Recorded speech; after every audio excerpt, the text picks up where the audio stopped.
आधुनिक विश्व के इतिहास के अंतर्गत आज हम संयुक्त राष्ट्र संघ के उद्देश्य, उपलब्धियां और सीमाएं के बारे में जानेंगे।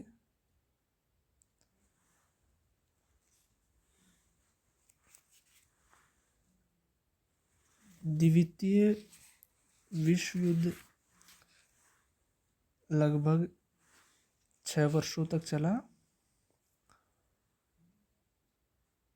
और द्वितीय महायुद्ध के काल में ही अनेक अंतर्राष्ट्रीय सम्मेलन हुए, जिनके परिणाम स्वरूप 24 अक्टूबर 1945 को संयुक्त राष्ट्र संघ की स्थापना हुई। इसलिए 24 अक्टूबर को समस्त विश्व में संयुक्त राष्ट्र दिवस के रूप में मनाया जाता है।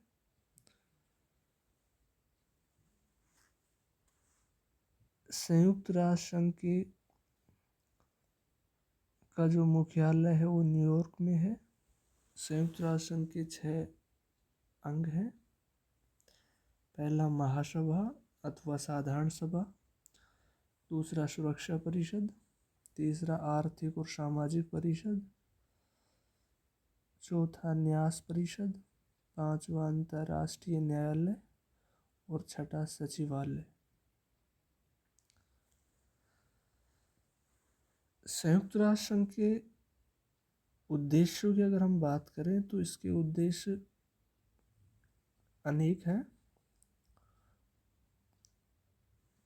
पहला और महत्वपूर्ण जो उद्देश्य है वो है कि अंतर्राष्ट्रीय शांति तथा सुरक्षा को सुनिश्चित करना। इसके अलावा पारस्परिक सहयोग एवं बातचीत से अंतर्राष्ट्रीय झगड़ों एवं मतभेदों का निपटारा करना, मैत्रीपूर्ण संबंधों की स्थापना, विश्व में वंश, लिंग, जाति, धर्म आदि के भेदभाव को मिटाना तथा मनुष्य के मूल अधिकारों के प्रति सम्मान बढ़ाना संयुक्त राष्ट्र संघ का उद्देश्य है। इसके अलावा अंतर्राष्ट्रीय सामाजिक, आर्थिक एवं सांस्कृतिक समस्याओं को हल करने में सभी देशों का सहयोग प्राप्त करना और इन उद्देश्यों की पूर्ति के लिए संयुक्त राष्ट्र संघ को केंद्र बनाना। तो ये सारे जो उद्देश्य हैं ये संयुक्त राष्ट्र संघ की स्थापना के उद्देश्यों में शामिल किए गए हैं। संयुक्त राष्ट्र संघ की उपलब्धियां, तो किसी भी संगठन का मूल्यांकन उसके कार्यों एवं उपलब्धियों के आधार पर ही किया जा सकता है और संघ के कार्यों का जो फलक इतना विशद है कि मूल्यांकन हेतु उन सब पर दृष्टि डालना आवश्यक है।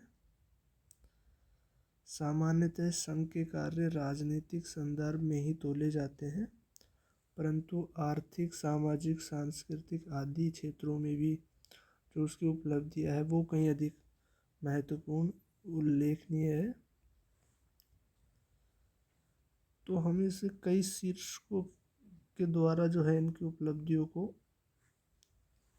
प्रकट कर सकते हैं, वर्णन कर सकते हैं। जैसे अगर हम एक राजनीतिक विवादों का समाधान की जहाँ तक बात है तो सुरक्षा परिषद और महासभा जैसे मंच तो शांति बनाए रखने, युद्ध की आशंका को टालने एवं पारस्परिक विवादों का शांतिपूर्वक निपटारा करने के लिए सतत सक्रिय रहते आए हैं।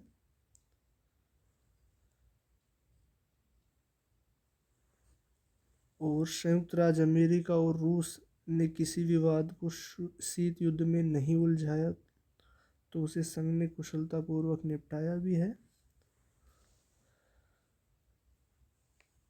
संघ के जो एक अंग है अंतर्राष्ट्रीय न्यायालय ने भी अपने निर्णयों द्वारा कुछ विवादों का समाधान किया है।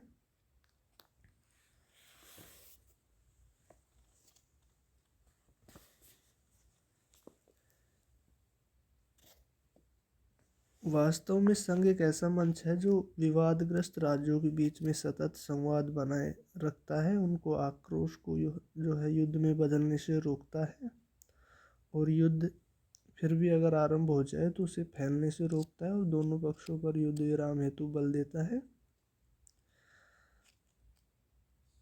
अब तक के जीवन काल में संघ के सामने अनेक राजनीतिक विवाद आए, जिनको सुलझाने में कभी सफलता मिली तो कभी निराशा। जो प्रमुख अंतर्राष्ट्रीय विवाद जो संघ के सम्मुख आए, उनमें जैसे रूस ईरान विवाद है 1946 में, सीरिया लेबनान विवाद है 1946, फिलिस्तीन विवाद है 1947, कश्मीर विवाद है 1947-48, अरब इजराइल संघर्ष है 48 में 1948, 56, 1967-73 में। इसी प्रकार से जो है स्वेज संकट 1956 की बात करें, क्यूबा विवाद है 1962, इसके अलावा ईरान इराक युद्ध है 1980, कुवैत इराक युद्ध है 1990। तो कहने का मतलब है कि प्रतिवर्ष ये संघ जो है किसी न किसी संकट से जूझ रहा होता है। और जिन विवादों की हमने अभी तक चर्चा की, उनमें संयुक्त राष्ट्र संघ को सुलझाने में इन विवादों को आंशिक सफलता ही मिल पाई है। अनेक बार जो है खेमेबाजी और जो निषेधाधिकारों के प्रयोग और महाशक्तियों की बेरुखी के कारण जो है संघ अपेक्षित सकारात्मक भूमिका नहीं निभा पाया। संयुक्त राष्ट्र संघ की उपलब्धियों में एक महत्वपूर्ण है कि उन्होंने उपनिवेशवाद के उन्मूलन में सफलता पाई है। इस क्षेत्र में जो है पर्याप्त सफलता मिली है। इंडोनेशिया, मोरक्को, ट्यूनीशिया, अल्जीरिया जैसे उपनिवेशों को स्वतंत्र कराने में संघ ने महत्वपूर्ण प्रयास किए हैं। इसके अलावा जो है निशस्त्रीकरण हेतु प्रयत्न किए गए हैं संयुक्त राष्ट्र संघ के द्वारा, वो भी उल्लेखनीय है और संघ के चार्टर में भी इस संदर्भ में उल्लेख किया गया है।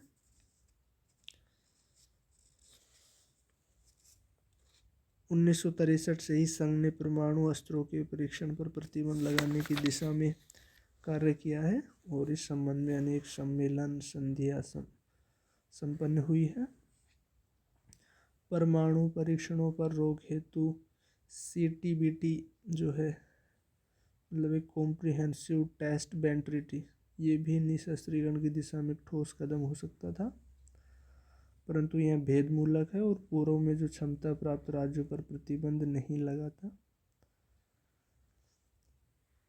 संघ ने वास्तव में अगर देखें तो परंपरागत परमाणु हथियारों और अन्य संदर्भों में सशस्त्रीकरण की प्रतिस्पर्धा को रोकने, विनाशकारी हथियारों के निर्माण संग्रहण को रोकने आदि विषयों को निरंतर सुर्खियों में रखा है।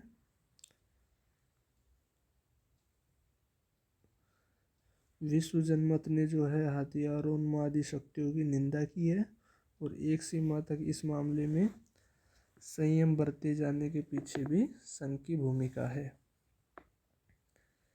इसके अलावा मानव अधिकारों के संदर्भ में जो प्रयत्न किए गए संयुक्त राष्ट्र संघ ने,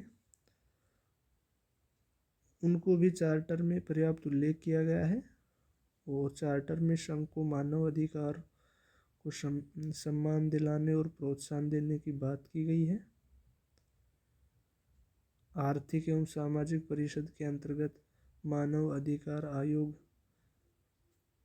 कार्यरत है और इस आयोग ने जो है अधिकारों की एक सूची तैयार की है और मानव अधिकारों की सार्वभौम घोषणा तैयार की है, जिसे महासभा ने 10 दिसंबर 1948 को स्वीकार किया है और इतिहास में पहली बार मानव अधिकारों की रक्षा और परिपालन का दायित्व अंतर्राष्ट्रीय समुदाय ने अपने ऊपर लिया है। और यही दिवस जो है प्रतिवर्ष मानव अधिकार दिवस के रूप में मनाया जाता है। अभी पिछले दिनों ही 10 दिसंबर को ये दिवस मनाया जाता है। इसके अलावा संयुक्त राष्ट्र संघ जो है विश्व के लोकमत का प्रतिनिधि मंच एवं नैतिक दबाव का शक्तिशाली साधन है। संयुक्त राष्ट्र संघ का नैतिक दबाव सैनिक दबाव से भी प्रभावशाली सिद्ध होता है। आक्रामक या जो दोषी राज्य को नैतिक दबाव के कारण एक बार अपना दुराग्रह छोड़ना पड़ा है। जैसे सुएज नहर के मामले में ब्रिटेन और फ्रांस, ईरान में सोवियत संघ, इंडोनेशिया की स्वतंत्रता के संबंध में होलैंड, उत्तरी अफ्रीकी उपनिवेशों के संबंध में फ्रांसीसी रवैया या दक्षिणी अफ्रीका की जो रंग भेद की नीतियाँ संघ के सतत और सघन दबाव से ही बदल पाई है। इसके अलावा अगर हम संयुक्त राष्ट्र संघ की उपलब्धियों की बात करें तो संयुक्त राष्ट्र संघ सहयोग की एक पवित्र स्थली है। यहाँ अंतर्राष्ट्रीय सौहार्द, भ्रातृत्व तथा सहयोग में बड़ी वृद्धि हुई है और यहाँ विभिन्न सम्मेलनों, गोष्ठियों, समितियों आदि में विश्व के प्रभावशाली व्यक्ति आपस में मिलते हैं और व्यक्तिगत मित्रता स्थापित होती है और जो भिन्न दृष्टिकोण को समझने और असहमतियों को सहने की मानसिकता निर्मित होती है। सामाजिक क्षेत्र में जो है यूएनओ के कार्य जो हैं वो भी उल्लेखनीय है और सामाजिक क्षेत्र में जो संघ का मुख्य अंग है आर्थिक सामाजिक परिषद विशेष सक्रिय है। संघ के अनेक जो विशिष्ट अभिकरण एवं संस्थाएं सक्रिय हैं इस क्षेत्र में, जैसे स्वास्थ्य के क्षेत्र में विश्व स्वास्थ्य संगठन, पीड़ित बच्चों की सहायता करने में यूनिसेफ, शिक्षा, तकनीकी एवं सांस्कृतिक क्षेत्र में यूनेस्को, मानवाधिकारों की रक्षा के क्षेत्र में पारित घोषणा पत्र, श्रमिकों की दशा सुधारने हेतु अंतर्राष्ट्रीय श्रम संगठन आदि उल्लेखनीय है। संघ ने जो है महिलाओं, निर्धनों, अल्पसंख्यकों आदि के लिए भी ठोस कार्य किए हैं। जाति भेद, रंग भेद जैसी बुराइयों के विरुद्ध संघ ने सदैव आवाज़ उठाई है।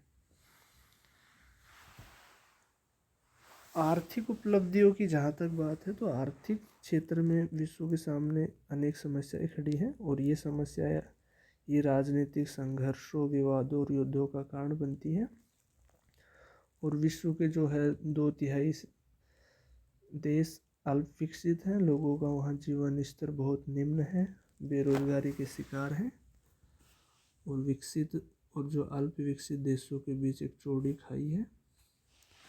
तो पिछड़े हुए देश अशिक्षा, कुपोषण, गरीबी और अंधविश्वासों से ग्रसित हैं और इस संदर्भ में संघ ने जो अपने अंगों, विशिष्ट अभिकरणों और जो सहायक संस्थाओं के माध्यम से समाधानकारी कुछ कदम उठाए हैं, जैसे अंतर्राष्ट्रीय पुनर्निर्माण बैंक है या अंतर्राष्ट्रीय मुद्रा कोष है। अंकटाड जैसे संगठनों ने आर्थिक दशा सुधारने का प्रयत्न किया है। तो कहने का मतलब है, निष्कर्ष रूप में हम कह सकते हैं कि जो विविध क्षेत्रों में संयुक्त राष्ट्र संघ ने काफ़ी कार्य किए हैं, कर रहा है और विभिन्न चुनौतियों के बावजूद जो इसकी उपलब्धियां उल्लेखनीय रही हैं। अब हम आते हैं संयुक्त राष्ट्र संघ की सीमाएं। मतलब संयुक्त राष्ट्र संघ का अगर मूल्यांकन करें तो संघ को स्थापित हुए 65 वर्ष से अधिक हो चुके हैं।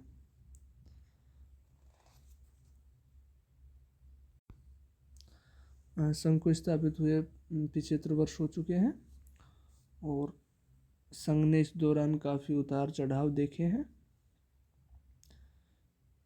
स्थापना के साथ ही जो है यह शीत युद्ध, खेमेबाजी और विभिन्न तनावों से प्रभावित रहा है।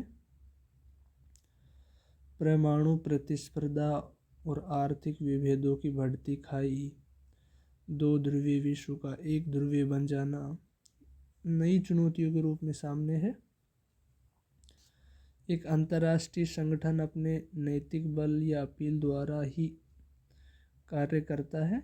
उसके पास अपने संसाधन नहीं है कि वह अपने निर्णयों को भी सख्ती से लागू करवा सके।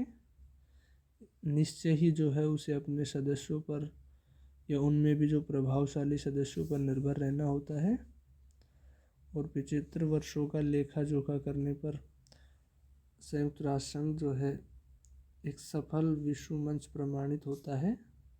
अनेक चुनौतियाँ और समस्याएं हैं, परंतु जो है उनका वर्णन करना यहाँ प्रासंगिक नहीं होगा और हम कह सकते हैं कि राष्ट्रों ने भले ही कुछ क्षणों के लिए इसकी उपेक्षा की हो, परंतु वो प्राय इसमें लौट आते हैं, क्योंकि यही एक ऐसा माध्यम है जहाँ विश्व की समस्याओं का जो है समाधान निकाला जा सकता है। और अनेक बार तो जो है संयुक्त राष्ट्र संघ की उपस्थिति मात्र ने ही प्रतिद्वंद्वियों को संतुलित किया है और घटनाओं की दिशाओं पर प्रभाव डाला है। तो अंत में जो है हम ये कह सकते हैं कि संयुक्त राष्ट्र संघ ने जो है अपने आप को राष्ट्रों के जीवन में अपरिहार्य बना दिया है।